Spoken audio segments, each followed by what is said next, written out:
And more than 3 million people have already cast their ballots in Georgia as the last voters head to the polls today to decide control of the Senate. Now, Democrats need to win both elections to get to a 50-50 tie, making Vice President-elect Kamala Harris the deciding vote. Now, the races appear to be neck and neck. 538's polling average shows Democrat Jon Ossoff with a slight edge over Republican David Perdue, and Democrat Raphael Warnock is leading Republican Kelly Loeffler by just over 2 points.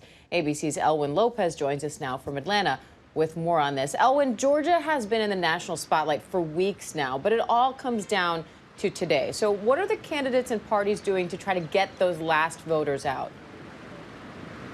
And good morning, Diane. So we're in the final stretch, and I can tell you this, that voters here have already started to show up to cast their ballots. And Georgians understand that the stakes here are high. Already more than 3 million people have cast their ballots ahead of today. That is double early turnout from 2018. And even with those numbers so high, we saw at least a dozen people here waiting in line before the doors even opened this morning. And what are you hearing from voters? Yeah, so voters are telling us, listen, I can tell you this myself. We've been getting mail, texts, phone calls nonstop. And so they're saying that not only is it important to vote in this election, but it is also their civic duty. Take a listen. For me, it's a big deal because we see here the power of the individual.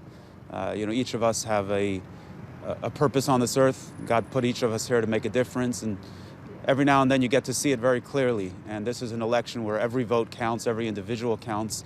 And it's a powerful message that in general in life, each of us are very important and each of us can make a world of a difference.